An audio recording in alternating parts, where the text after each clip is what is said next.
زبان شناسی، حاصل تعلم، رموز اوقاف تفصیلیہ کا استعمال کر سکیں۔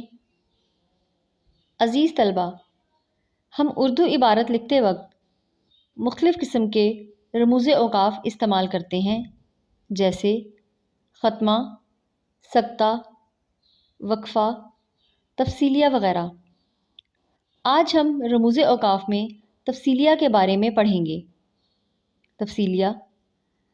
تفصیلیہ سے مراد وہ علامت ہے جو مثال، فہرست یا کوئی تفصیل بیان کرنے کے لیے لگائی جاتی ہے۔ مثال کے طور پر آزاد کشمیر کے مشہور شہر یہ ہیں: مظفر آباد، باغ، میرپور، نیلم۔ اس جملے میں تفصیلیہ کی علامت ہے۔ آئیے تفصیلیہ علامت استعمال کرنے سے متعلق سرگرمی کریں۔ سوال نمبر 6، درج ذیل جملوں میں تفصیلیہ کی علامت استعمال کریں۔ الف، گرمیوں کی اہم سبزیاں یہ ہیں: بھنڈی، کدو، کریلا، ٹینڈے۔ اس جملے میں تفصیلیہ علامت یوں استعمال ہوگی: ب، ہفتے کے دنوں کے نام یہ ہیں: پیر، منگل، بدھ، جمعرات، جمعہ، ہفتہ، اتوار۔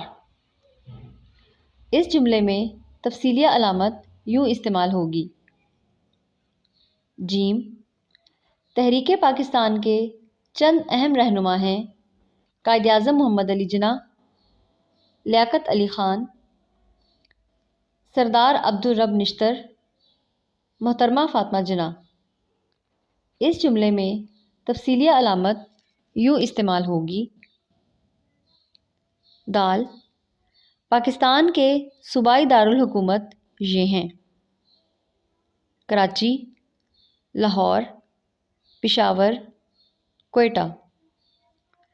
حاصل تعلم، تذکیر و تانیث کے حوالے سے غلط فکرات کی درستی کر سکیں۔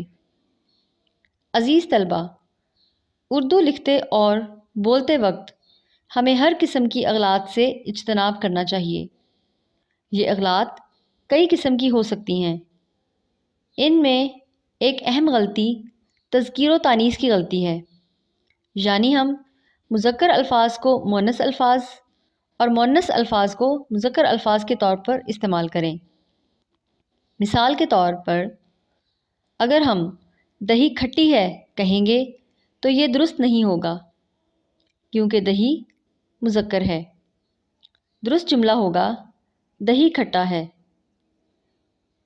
اس قسم کی غلطیوں سے بچنے کے لیے ضروری ہے کہ ہم الفاظ کے عمومی استعمال سے واقف ہوں۔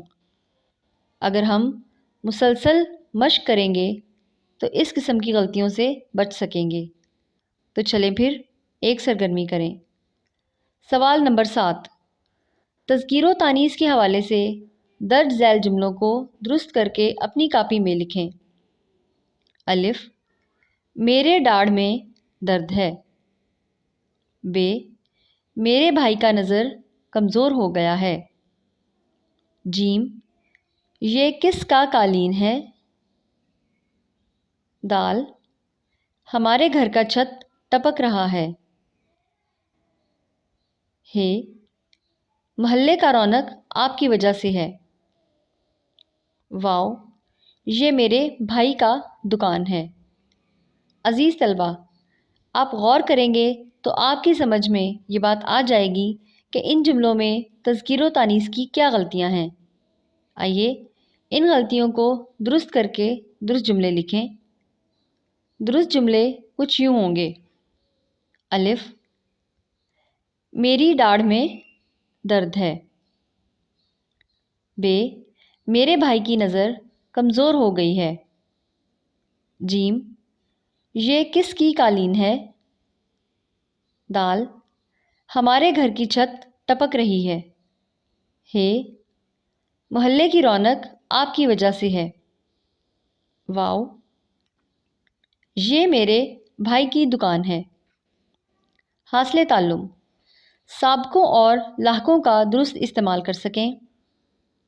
عزیز طلبہ، بعض اوقات ہم الفاظ سے پہلے یا بعد میں کچھ حروف یا الفاظ لگا کر نئے لفظ بنا لیتے ہیں، جیسے پڑھ ایک لفظ ہے، اس سے پہلے ان لگا دیں تو ان پڑھ بن جائے گا۔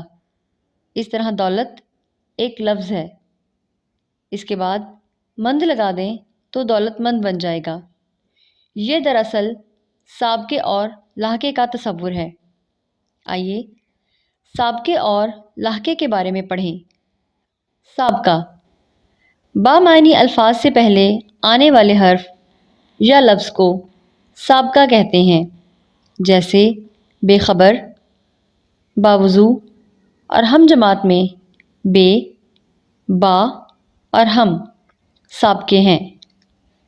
لاحقہ، بامعنی الفاظ کے بعد آنے والے حروف کو لاحقہ کہتے ہیں، جیسے قرض خواہ، دولت مند اور چغل خور میں خواہ، مند اور خور لاحقے ہیں۔ امید ہے سابقے اور لاحقے سے متعلق یہ تصورات آپ نے سمجھ لیے ہوں گے، تو آئیے یہ سرگرمی کریں۔ سوال نمبر 7، ذیل میں کچھ لاحقے دیے گئے ہیں، ان میں سے مناسب لاحقے کا انتخاب کر کے نیچے دیے گئے الفاظ کے آخر میں لگا کر نیا لفظ بنائیں۔ مند، گار، دار، ور، ناک، جیسے نام سے نامور، عقل، طاقت، احسان، مدد، غم۔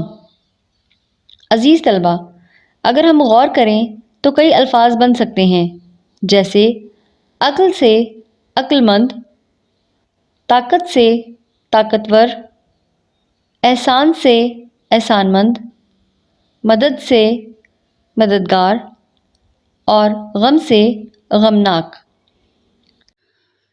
سوال نمبر 8، ذیل میں کچھ سابقے دیے گئے ہیں، ان میں سے مناسب سابقے کا انتخاب کر کے نیچے دیے گئے الفاظ کے شروع میں لگا کر نیا لفظ بنائیں۔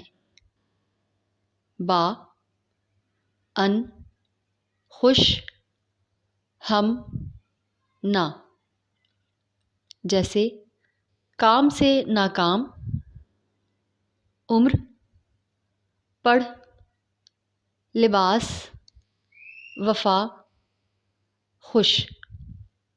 عزیز طلبہ، اگر ہم غور کریں تو ان سابقوں کی مدد سے کئی نئے الفاظ بن سکتے ہیں، جیسے عمر سے ہم عمر، پڑھ سے ان پڑھ، لباس سے خوش لباس، وفا سے باوفا اور خوش سے ناخوش۔